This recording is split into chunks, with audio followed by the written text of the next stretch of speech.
Hello friends, welcome to Bracket CSE. So far we have completed the decomposition of a relation into higher noun form. So in this series of database, today we are discussing few important questions based on the decomposition, so you can get a grip on that particular topic. So here I am having 6 questions.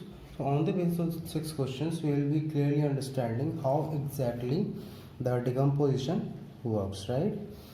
So without wasting time, let's start with the first question. So in first question you can see that,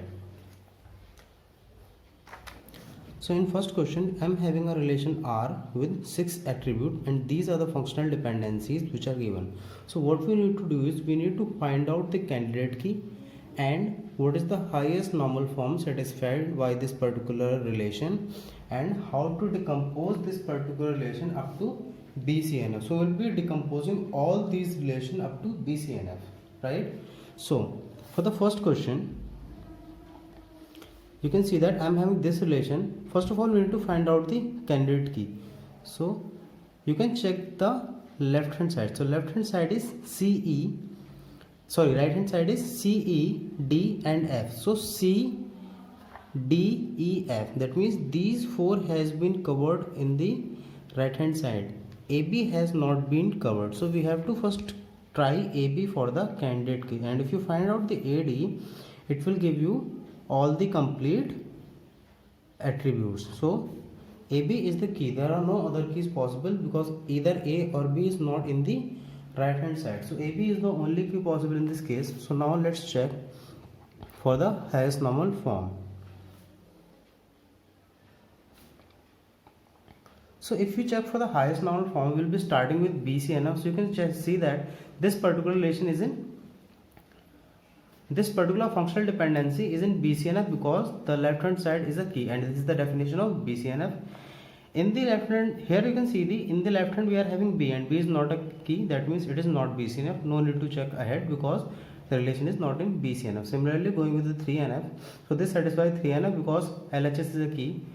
This here you can see that this particular B is not a key and D is non-prime attribute, so it does not satisfy the 3NF condition. Now let's check for the 2NF because it is not in 3NF also.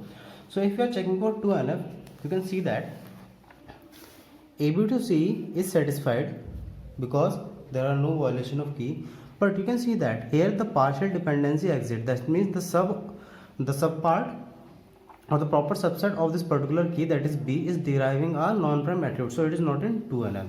That means relation is in 1NF only. So now we have to decompose it further. So how we can decompose it? You can see that for violation of 2NF, this particular is responsible, this is not responsible because, sorry, this is also responsible because here also the partial dependency exists and it is not satisfying the condition of 2NF. So first of all, we need to change this particular into 2NF. How we can do that? So whatever the condition which is violating the case, take that particular in a different sub relation. So I am taking B and D as a different sub relation. So here B is a key. Now deriving B, if you derive B, you will be getting B and D only. That means no other attribute can be in this particular sorry, I think I did something wrong. No, it's okay. So no other particular relation can be with B and D. Now one more thing, now we have to check for the other possibility. So A to F is also violating the case. So I am taking A and find out the closure A to F. So A to F is the only possible thing that we can get. We cannot get anything else by finding out the closure. And AB to CE should be remain. How?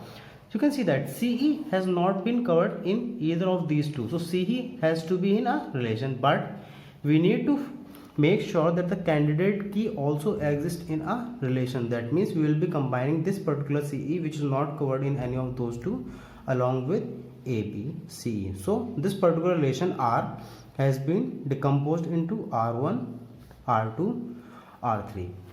So this is lossless join. How? You can see that if you join all of these things, no attribute has been lost. B will be acting as a foreign key here, A will be acting as a foreign key, and this is a key here, B is a key here, A is a key here. Now we have to check whether the dependencies has been preserved or not. So you can see that there are three dependencies and AB to CE can be preserved in this, B to D can be preserved in this, and A to F can be preserved in this. So that's why this is lossless join, because there is no loss in joining. This is also dependency preserving because dependencies has been preserved in decomposing. And third one is there is no partial dependency. Now if you check for this particular relation, it satisfies the condition of 2NF, and not only 2NF, it is also satisfying the condition of 3NF and BCNF. You can check it by your own. I explained you how to check. Now go with the second question. In second question you can see that let me do it on a new page. So in second question I am having these 6 relationships. First of all we need to find out the candidate key. So A and BC are the candidate key, right? Now we have to check for the highest normal form. So you can see that this particular functional dependency is satisfying because A is a key, here BC is a key, so it is BCNF. B to F, not B is not a BCNF, so it is violating the case, that means it is not in BCNF. Now we have to check for the 3NF. So these two are satisfying 3NF condition, but this is not satisfying because F is a non-prime attribute and this is also not a key, so it is not 2NF also. Now we have to, so not 3NF also. So now we have to check whether this particular relation is 2NF or not. So if you check for this B to F, this is violating the case because B to C, BC, it is a subset of this particular candidate key BC, and it is deriving F, which is a non-prime attribute. So this relation is in 1NF. So the relation is in 1NF only. Now we have to decompose it into 2NF, 3NF and BCNF. How we can decompose it? See, B to F, this particular B to F is violating the case. D2 is not violating the case because D is not a proper subset of any candidate key. So we will be taking B to F in a separate relation and we will be finding out B closure. So B closure will give us BF only. So that's why I am taking B and F attribute in a sub relation. Now we have to keep all of the remaining relation in another sub relation. So B and F has been covered. So C, D, E, that means we have to keep C, D, E in another relation. But here you can see that A is missing. So to make sure that we are not losing any of the dependency or any of the lossless join, that means the relation has to be lossless join, because now you can see that A is lost. So I am adding A so that it will be a lossless joint decomposition. But now here you can see that if I am taking A, one key is okay, but BC, this key has been lost. To make sure that this key also exists, I am adding B here. So both of the keys are present and all the attributes are in these two relations. That means it is lossless join. So R is decomposed into these two relations. Now we have to make sure that all the dependencies has been preserved. So how we can check that? B to F dependency will be under R2 relation. A to B, C, D, E is here, and if you find out the let me first write the dependencies which can be there. A to F cannot be directly present over here because F is not a part of this particular R1 relation.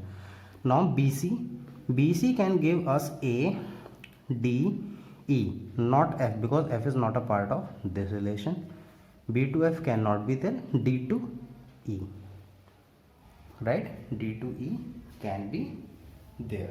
So now we have to check whether this particular relation is okay or not. So here you can see that if I talk about particular lossless join, so you can see that it is lossless join. So it is not violating any case of lossless join because we are having. So one more thing, that B will be the foreign key in this particular relation. Now we have to check for dependency preserving, whether the dependencies has been preserved or not. So if you find out A closure, here it is giving B, C, D, E, F. So if you find out A closure using this relation, so A closure will be giving A, B, C, D, E, and here we are having B, and using this B we can get F. That means the dependencies has been preserved. So dependency. This similarly you can check for all the dependencies has also been preserved, and there is no partial dependency. That means the relation isn't 2NF, because you can see that this is the key, this is the key, there is no violation of particular 2NF condition, and it is a key, so no violation. Now you can check whether this is in 3NF or not. So it is not in 3NF because of this particular relation. E is not a prime attribute and D is not a key. That's why there is a violation of 3NF case. So further dividing this particular relation into another relation. So it will be divided in two subrelation. This will be same. How? Let's say D and E. D and E is violating the case. So we are taking this and this as one relation. B and F will be same, and the dependencies will be same for B and F because we are not partitioning it further. Now C, D, E, B, F is present. So we are keeping C, and we have to take A, B, C together. A, B, C. Oh, sorry.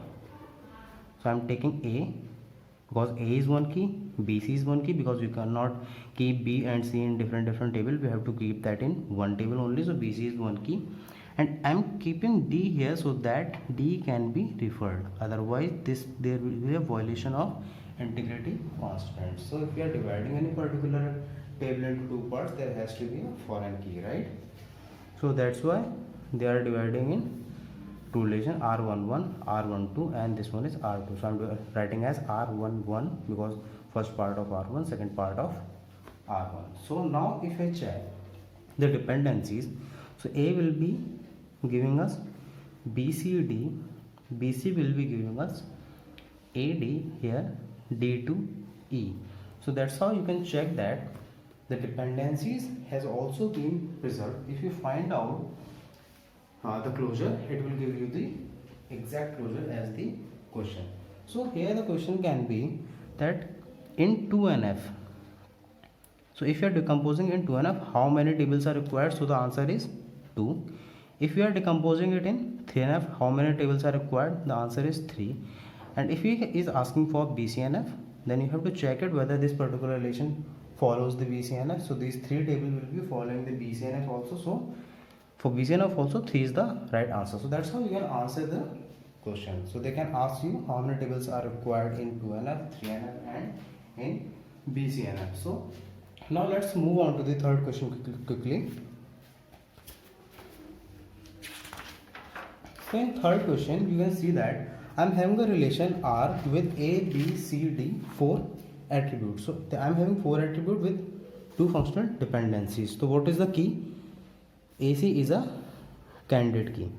So candidate key is AC in this particular table. So if AC is a key, you can see that A is a subpart which is deriving a non-prime attribute. That means A is a proper subset which is deriving a non-prime attribute. That means the relation is in 1NF, not in 2NF. So we have to decompose it into 2NF. What we need to do, we have to take AB as a separate table and CD as a separate table. So I'm taking AB in a separate table, CD in a separate table, because both of the functional dependencies are violating the case of 2NF. Now to make sure that the key is preserved, what we will be doing, we will be taking another relation AC so that keys can be together, right?